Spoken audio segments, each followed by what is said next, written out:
Good morning, everybody, and welcome back to Build. I'm your host, Carrie Justick, and today I'm sitting down with the breakout star of HBO's hottest new series, Euphoria, Hanther Sheyfer. The show follows a group of teens who are navigating drugs, sex, love, and social media, all while exploring their own complex backstories. But one of the most interesting might just be Jules, the new girl in town who's captivated both the show's different characters and its growing audience. Let's take a look. Want to come over for dinner tonight? I wish, but my dad wants to have like a capital F, capital D family dinner, which is weird because it's literally just me and him eating dinner together like every single night. Well, what about later? Probably gonna do some homework, binge watch some Madoka Magica.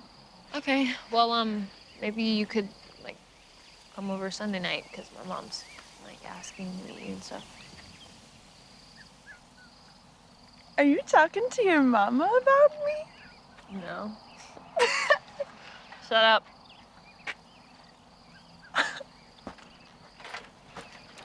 Bye, Rue. Bye. Hanther Sheyfer, everybody. Hi. Okay, everybody's like very loud, very pumped for you to be here. I was hyping her up backstage and she was kind of having a holy shit moment. Is it settling in that the show is really taking off? It's been like the past 2 weeks, I think, that it's like kind of clicked. Mm-hmm. I don't know. It's really wild. It's really weird, but yeah, I don't know. It's taken some getting used to. Yeah. Well, of course, we're all huge fans of the show, and we know a lot about Jules, but we don't know a lot about Hanther. So I just wanted you to kind of give us a little bit of your backstory. You're only 20 years old. This is the first show you've ever done. How did this all happen? Yeah. I was like a full-time model in New York. These were my tromping grounds. And I remember seeing like an open call floating around on Instagram and like hearing buzz about this open call for this project. And I don't think it even had a name at that point, or it had a name, but like it wasn't out. And I was like, oh, that's cool. They're casting a trans girl, blah, blah, blah, blah. And then a few days later, my model agency called me and said I had been like called in to audition for this role. So I was like, okay, I'll give it a shot, I guess. And I mean, I had like had some interest in acting, but never really given it like a shot or like actually tried. So yeah, I got the sides. I went in. And then kept getting called back. And like, meanwhile, like, you know, I was getting ready to go to school. Like, I wanted to be a fashion designer. Still do, like, at some point, that'd be cool. But yeah, just kind of kept going. And then, like, you know, a month or two later, I'm in the final audition, like, with a bunch of HBO execs in LA, and and I found out later that day that I was going to be playing Jules. So you tripped and fell into Euphoria, which is wild. yes. And obviously there are two big names attached to the project. Drake is a producer and Zendaya you star alongside. And the two of you obviously have an extremely special connection on screen. But what was it like to go into this project knowing that these two people were attached to the project and it's your first? Yeah, I mean, I didn't really know until like, I think being attached or like actually having gotten the role. And so yeah, like Z and I didn't really like do a chemistry test or anything. And in that sense, I think we got really lucky that like we just like click really well. And then also like having Drake is obviously amazing, you know, as a part of this like whole world that this team has built. So yeah. I love that you call her Z. Oh. Like, that's when you know it's real. Like, she has like a cute little nickname. Yeah, I didn't realize it. That's what everyone calls answer. Yeah. I love that. And obviously, Sam Levinson is also the creator of the show, which, I mean, you guys speak so highly of him. And one of the really cool things is I know that you talk about kind of filling in the pieces of Jules and who she is, her identity, and all of those things. I want you to talk a little bit about that, how that even happened, and why it's so important, because I know, like you said, it was like a casting call for a trans character, and that's so cool. But the way that they do it in this show is so, so unique. So what part of that was kind of your doing, and what was Sam's? Yeah, I mean, before I was attached and I like had just gotten, I think I had gotten the first 4 scripts when I was auditioning. But even before I got the full scripts, I guess I was a little nervous because like the 3 scenes that I got to audition with were, I don't know for who's been watching, but Everybody.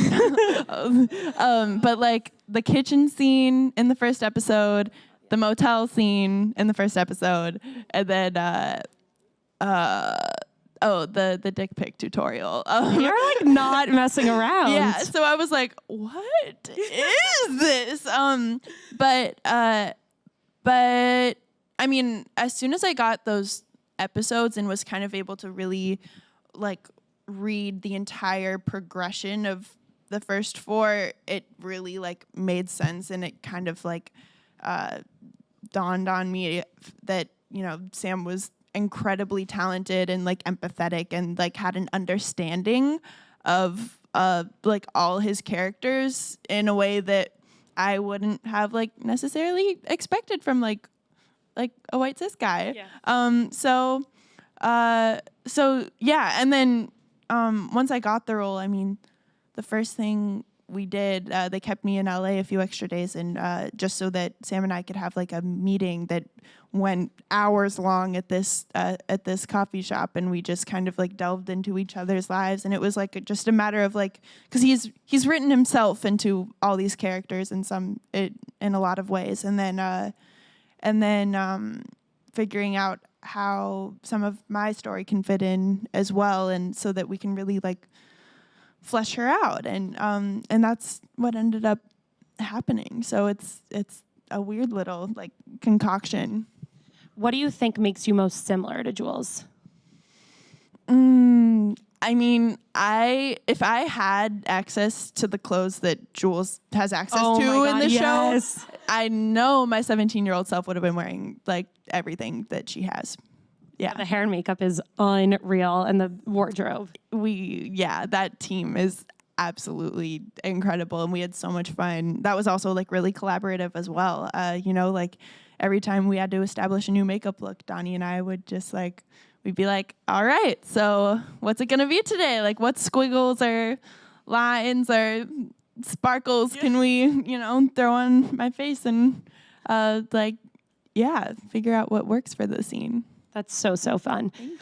One of my favorite parts of the show is obviously the way that they establish everybody's backstory. And for myself, and I'm sure a lot of others, yours was definitely the hardest to watch. I've watched it a few times now, and every single time it kind of takes me back, and you kind of like lose your breath. Like it's scary. What was your process? Like, did you get to look at all of that, look at this young kid going into a psychiatric ward? Like, what kind of care went into writing that scene?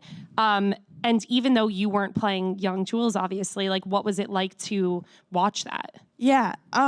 So for this particular section of the story, that is something that is really personal to Sam's life. And I remember reading that and being like, wow, like this is really visceral. And I think he said in like an interview, just kind of how surreal it was to like be shooting that and walk into a space that looks so similar to, you know, a place he was at that age. And so I think, yeah, that sector of her story was written like with a lot of care and emotion, and I don't know, I have a lot of respect for Sam for sort of like ripping himself open for that part.